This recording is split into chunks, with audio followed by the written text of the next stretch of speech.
नमस्कार, मैं हूं प्रकाश श्रीवास्तव। हमारे खास कार्यक्रम पूरा सच में आपका स्वागत है। और खबरों की दुनिया में पूरा सच बहुत जरूरी होता है, क्योंकि झूठ से भी खतरनाक होता है अधूरा सच, और इसी तरह खतरनाक होती है अधूरी खबर। इसलिए हर खबर का पूरा सच हम आपको बताएंगे, वो भी तथ्यों, तर्कों और सबूतों के साथ। तो आइए बिना देर किए देखते हैं पूरा सच।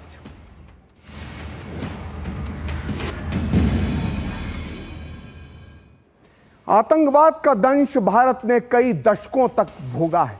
कश्मीर से लेकर पंजाब तक आतंकवाद ने हजारों हजार जिंदगियां छीनी हैं।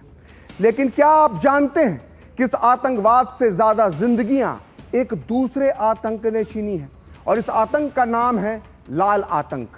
वामपंथ की खूनी विचारधारा में लिपटे इस आतंक को आप और हम नक्सलवाद के नाम से जानते हैं, जिसने छत्तीसगढ़ से लेकर झारखंड तक, बिहार से लेकर महाराष्ट्र तक और उड़ीसा से लेकर आंध्र प्रदेश तक हजारों हजार निर्दोष आदिवासियों का खून बहाया है। और अब जब मोदी सरकार के नेतृत्व में यह नक्सलवाद अपनी अंतिम सांसें गिन रहा है, तो इन्हीं खूनी, दुर्दांत, पैशाचिक और हैवान नक्सलियों को बचाने के लिए एक पूरा इकोसिस्टम ढाल बनकर खड़ा हो गया है। पूरा अर्बन नक्सल गैंग इन दरिंदे नक्सलियों को बचाने के लिए पीपीटी बनाने में जुट गया है। इसलिए आज हम पूरा सच में इस अर्बन नक्सल गैंग को पूरी तरह से बेनकाब करेंगे। आज हम आपको इनकी धूर्तता, मक्कारी और चालाकी से भरी मॉडस ऑपरेंडी बताएंगे, और साथ ही आपको बताएंगे कि अर्बन नक्सल नाम का यह कैंसर कितना पुराना है।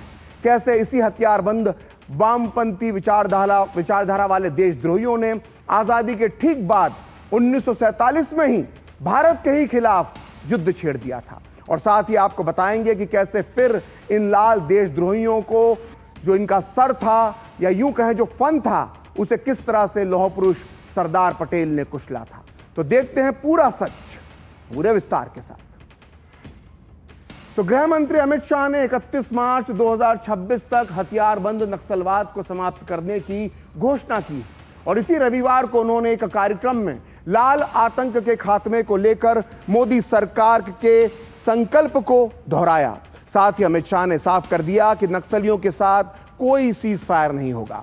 उन्होंने नक्सलियों के खिलाफ चलाए जा रहे ऑपरेशन ब्लैक फॉरेस्ट को लेकर वामपंथी दलों की तरफ से लिखे गए उस पत्र का भी जिक्र किया, जिसमें वामपंथी दलों ने इस अभियान को रुकवाने की गुहार लगाई थी।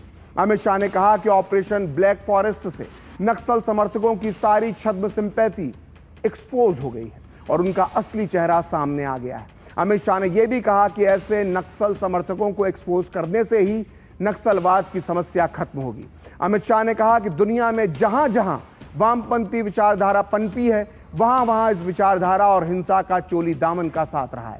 उन्होंने सो कॉल्ड बुद्धिजीवियों को कि जो उनकी सिलेक्टिव संवेदना है, उस पर भी सवाल उठाए और पूछा कि ये बुद्धिजीवी पीड़ित आदिवासियों के लिए लेख क्यों नहीं लिखते हैं। उन्होंने ये भी कहा कि भारत की वामपंथी पार्टियां नक्सलियों को बचाना चाहती हैं। तो पहले आप सुनिए कि केंद्रीय गृह मंत्री अमित शाह ने वामपंथी नक्सल गठजोड़ को कैसे बेनकाब किया, फिर हम आपको बताएंगे कि अमित शाह के इन बयानों का क्या है पूरा सच। जब तक भारत का समाज ये थियोरी का, ये नक्सलवाद के विचार का वैचारिक पोषण,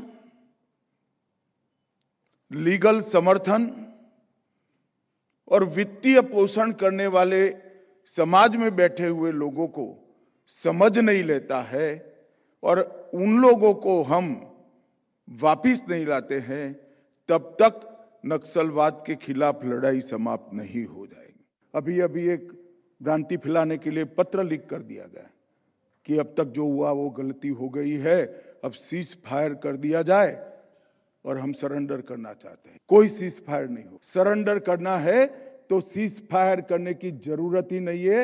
हथियार डाल दो, पुलिस एक भी गोली नहीं चलाएगी, आपको रीएस्टैब्लिश करेगी। मगर जैसे ही ऑपरेशन ब्लैक फॉरेस्ट हुआ, उनकी सारी छद्म सिंपैथी एक्सपोज हो गई। उन्होंने पत्र लिखा, प्रेस नोट दिया कि ऑपरेशन ब्लैक फॉरेस्ट तुरंत बंद कर दिया जाए। वामपंथी राजनीतिक रजिस्टर्ड दलों ने प्रेस नोट दिया, सीपीआई और सीपीआईएम ने दिया है। क्यों भाई? क्यों बचाना है? आर्टिकल बड़े बड़े लिखकर हमें एडवाइस देने वाले सारे लोग, वो विक्टिम ट्राइबल के लिए कभी एक आर्टिकल लिखा है क्या? वो मानवीय नहीं है, वो भारत का नागरिक नहीं है, वो ट्राइबल नहीं है। इसकी चिंता क्यों नहीं होती है? आपकी सिंपैथी और संवेदना इतनी सिलेक्टिव क्यों है? दरअसल जब से केंद्रीय गृह मंत्री अमित शाह ने नक्सलियों के सीज फायर का ऑफर ठुकराया है, उसके बाद से ही वामपंथी खेमे में खलबली मच गई है। अमित शाह के बयान के 24 घंटे के अंदर ही दिग्गज कम्युनिस्ट नेता सीपीआई के महासचिव डी राजा ने नक्सलियों का समर्थन करते हुए कहा कि सरकार को नक्सलियों का प्रस्ताव स्वीकार करना चाहिए। उन्होंने एक तरह से समर्थन किया, ऐसा कहा जा सकता है। और उन्होंने सवाल उठाया कि सरकार आखिर क्यों नक्सलियों की सीज फायर की मांग नहीं मान रही है। इतना ही नहीं, इस दौरान उन्होंने नक्सल मुक्त भारत अभियान का भी विरोध कर डाला। आइए सुनते हैं डी राजा ने क्या कहा। Chhattisgarh, Maoists, what is the problem? Maoists want a dialogue with the government. They have proposed ceasefire, dialogue with government. Why union government cannot accept? What is this Operation Kagar? Now I demand that the government should accept the proposal made by the Maoists, Naxals. What is this Naxal Mukt Bharat? Already they spoke about Congress Mukt Bharat. What happened to Congress Mukt Bharat? Now Naxal Mukt Bharat. Tomorrow they will say Communist Mukt Bharat. तो उम्मीद है कि आपने CPI के महासचिव D राजा के बयान और गृह मंत्री अमित शाह के बयानों को ध्यान से सुना होगा।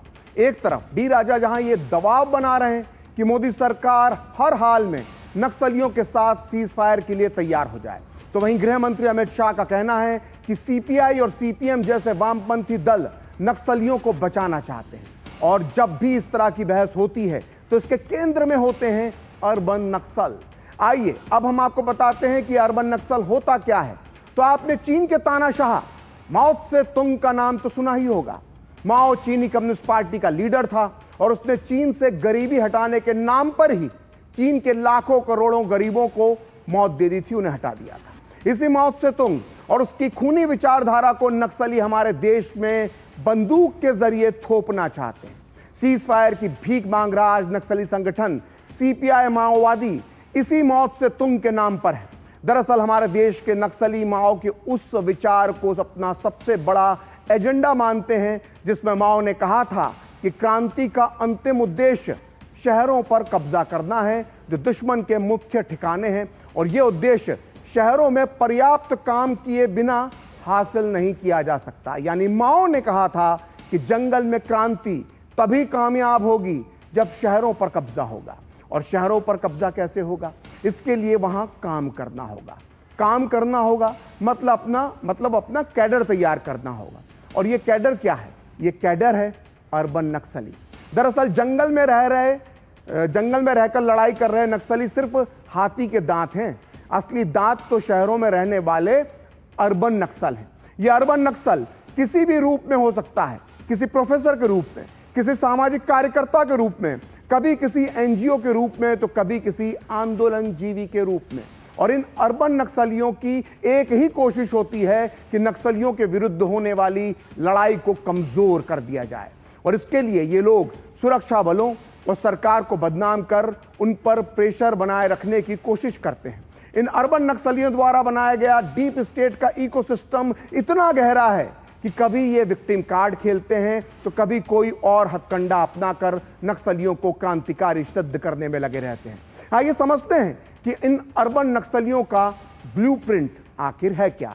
तो देखिए, अर्बन नक्सली शहर में ऐसे लोगों को अपने साथ मिलाने की कोशिश करते हैं जिनका झुकाव वामपंथ की तरफ होता है। ये इन्हें कैसे मंच उपलब्ध करवाते हैं ताकि ये अपने अंदर के आक्रोश का खुलकर प्रदर्शन कर सकें। ऐसे ही लोगों के जरिए शहरों में नक्सलवाद के समर्थन में माहौल तैयार किया जाता है। इन लोगों की नज़र मिडिल क्लास, वर्किंग क्लास, सरकारी कर्मचारी, छात्रों, बुद्धिजीवियों, महिलाओं, दलितों और धार्मिक अल्पसंख्यकों पर लगी रहती है। ये समाज का ऐसा हिस्सा है जिनके भीतर असंतोष और दरार आसानी से पैदा किया जा सकता है। और अर्बन नक्सली मानवाधिकार यानी ह्यूमन राइट्स के नाम पर आए दिन नक्सलियों को लगाम कसने वाले सुरक्षा कर्मियों को परेशान करते हैं, उन पर झूठे मुकदमे डालते हैं। आरोपों के मुताबिक अर्बन नक्सलियों के पास एक बहुत बड़ा फंड है जिसके दम पर वो अदालत में, कोर्ट्स में अपने साथियों को बचाने के लिए बड़े बड़े वकीलों की सेना तैयार कर देते हैं। और यही वजह है कि प्रधानमंत्री नरेंद्र मोदी भी समय समय पर अर्बन नक्सलवाद पर जमकर प्रहार करते हैं। 23 सितंबर 2022 को पर्यावरण मंत्रियों के राष्ट्रीय सम्मेलन में पीएम मोदी ने कहा था कि अर्बन नक्सलियों ने सरदार सरोवर बांध परियोजना को रोक कर रखा था और आज भी ये अर्बन नक्सली चुप नहीं हैं, इनके खेल जारी हैं क्योंकि इन लोगों को कुछ राजनीतिक लोगों का समर्थन मिल जाता है। वहीं इसी साल मार्च में प्रधानमंत्री मोदी ने कहा था कि अब नक्सली गांवों से तो साफ हो रहे हैं लेकिन शहरों में पैर पसार रहे हैं, इसलिए हमें अर्बन नक्सलियों से सावधान रहना चाहिए। आप भी सुनिए पीएम मोदी ने अर्बन नक्सल को लेकर कब क्या कहा। कैसे अर्बन नक्सलों ने, विकास विरोधियों ने इस इतने बड़े प्रकल्प को, सरदार सरोवर डैम को रोक के रखा था। आपको जानकर के हैरानी होगी साथियों, इसका शिलान्यास देश आजाद होने के तुरंत बाद किया गया था, लेकिन सारे अर्बन नक्सल मैदान में आ गए, दुनिया के लोग आ गए, अपप्रचार किया, ऐसा ये पर्यावरण विरोधी है, यही अभियान चलाया। मतलब कितना झूठ चलाया था। और ये अर्बन नक्सल आज भी चुप नहीं है, आज भी उनके खेल खेल रहे हैं। उनके झूठ पकड़े गए, वो भी स्वीकार करने को तैयार नहीं है। अब उनको अब राजनीतिक समर्थन मिल जाता है कुछ लोगों का। सरकार के निर्णायक फैसलों से आज नक्सलवाद जंगल से तो साफ हो रहा है, लेकिन अब वो अर्बन सेंटर्स में पैर पसार रहा है।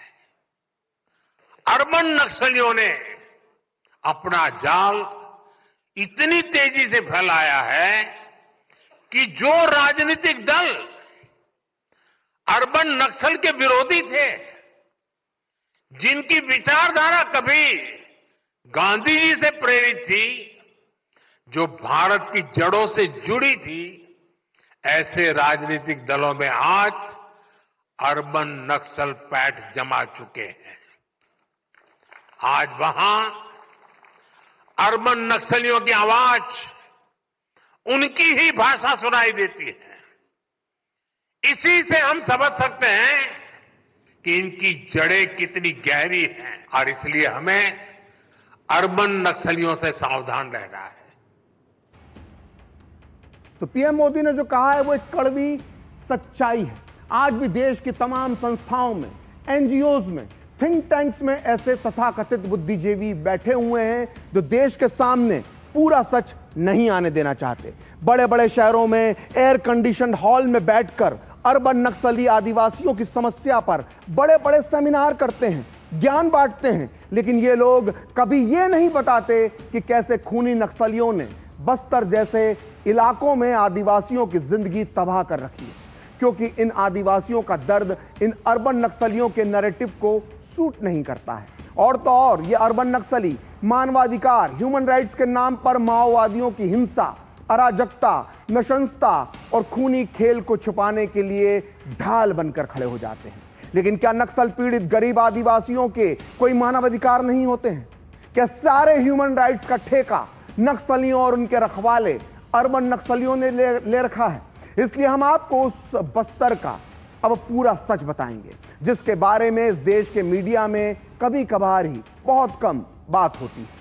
बस्तर के जंगलों में नक्सलियों के हाथों कुचली गई ऐसी लाखों जिंदगियों की लाखों कहानियां बिखरी पड़ी हैं और ऐसी एक आंखों को नम कर देने वाली और दिल को झकझोर देने वाली दास्तां है बस्तर के नारायणपुर जिले की राधा की, जिसे बचपन में ही नक्सलियों के दंश का शिकार होना पड़ा और उसने अपनी आंखें खो दी। आइए सुनते हैं राधा की ये दिल को दहला देने वाली कहानी उसी की ज़बान में। सन 2013 की बात है, जब मैं 3 साल की थी और मेरे भाई रामू सलाम 5 साल के थे। हम लोग दोनों खेलते खेलते घर से आंगनबाड़ी जा रहे थे।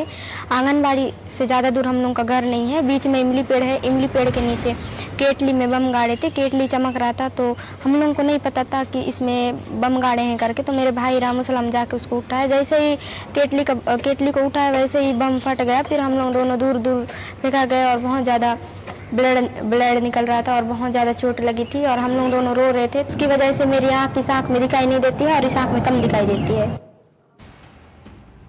तो पूरा सच में वक्त है ब्रेक का, और ब्रेक के बाद बताएंगे आखिर वामपंथी दलों ने ऑपरेशन ब्लैक फॉरेस्ट रुकवाने के लिए पत्र लिखकर सरकार से क्यों लगाई है गुहार।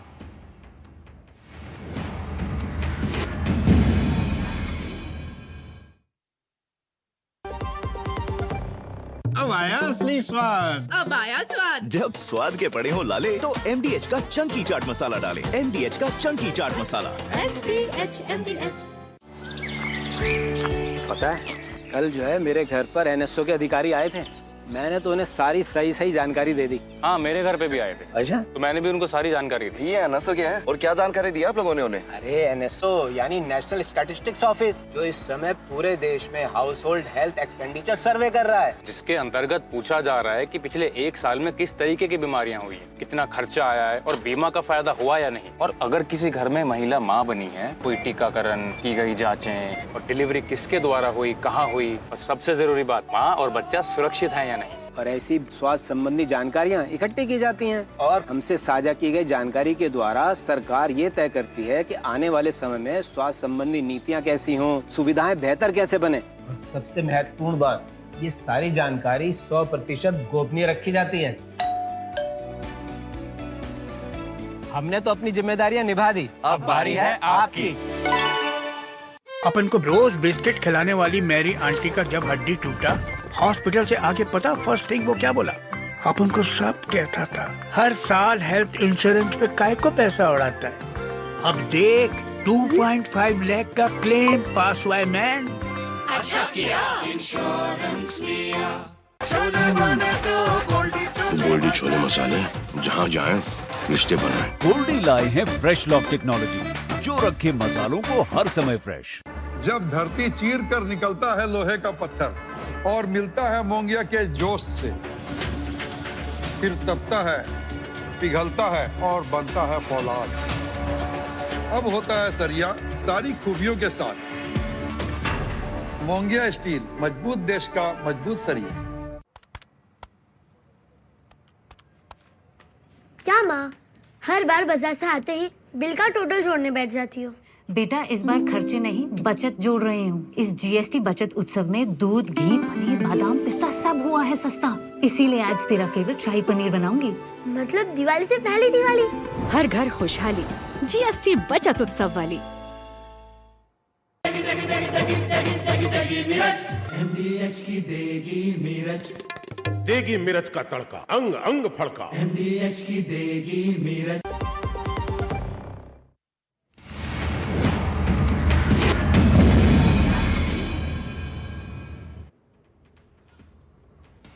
तो ब्रेक के बाद पूरा सच में आपका फिर से स्वागत है। तो अब आइए आपको बताते हैं कि आखिर वामपंथी दलों ने ऑपरेशन ब्लैक फॉरेस्ट रुकवाने के लिए पत्र लिखकर सरकार से गुहार क्यों लगाई। दरअसल इसी साल मई महीने में CRPF और छत्तीसगढ़ पुलिस ने संयुक्त रूप से 21 दिनों तक नक्सलियों के खिलाफ ऑपरेशन ब्लैक फॉरेस्ट चलाया। इस दौरान लाल आतंक के खात्मे की लड़ाई में ऐतिहासिक उपलब्धि दर्ज हुई। ऑपरेशन ब्लैक फॉरेस्ट के तहत ही छत्तीसगढ़ के नारायणपुर जिले में अबुझमाड़ के जंगल में सुरक्षा बलों के साथ हुई मुठभेड़ में 27 खूंखार नक्सली मारे गए थे। इनमें 1.5 करोड़ का इनामी CPI माओवादी का महासचिव नंबाला केशव राव उर्फ बसव राजू भी शामिल था। बहुत बड़ा नक्सली था ये उपलब्धि इसलिए भी बड़ी है क्योंकि 3 दशक में ये पहली बार था जब महासचिव स्तर का नक्सली कमांडर मारा गया।